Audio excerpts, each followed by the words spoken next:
Integrimi evropian nuk është garë, por destinacioni përbashkët, ndërsa Shkupi e Tirana do të bashkërendoj një agjendë bashkëpunimi pa limite. Ky ishte mesazhi që përcolli shefja e diplomacisë shqiptare Elisa Spiropali krah homologut të Maqedonisë së Veriut, Timco Mucunski. Ne nuk e shohim këtë proces si një garë midis vendeve kandidate, por si një rrugë që ndajmë së bashku drejt atij që është një destinacion i pashmangshëm dhe përkatësi natyrale e popujve tanë. Spiropali theksoi rolin e veçantë që do të marrë korridori 8, që sipas saj duhet të shndërrohet në një hapësirë të re mundësish dhe bashkëpunimi.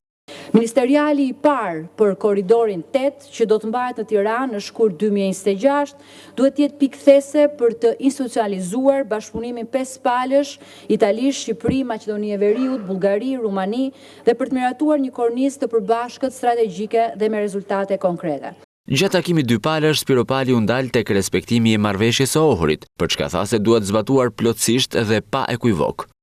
Por mbi të gjitha, marrëveshja e Ohrit është standard, është barazi reale në drejta, përfaqësim dhe dinjitet, respektimi i gjuhës shqipe, i identitetit etnik dhe përfaqësimit të drejtë janë detyrime që duhen zbatuar plotësisht dhe pa ekuivoke. Shefja e diplomacisë shqiptare theksoi se vendi ynë ka përmirësuar kuadrin ligjor dhe politik për mbrojtjen e minoriteteve me qëllim fuqizimin e mëtejshëm të komunitetit maqedonas. Spiropali pati takim edhe me kryeministrin Kristian Mishoski, me të cilin u diskutua thellimi i bashkëpunimit dy palësh si dhe mbajtja e takimit të dytë ndërqeveritar.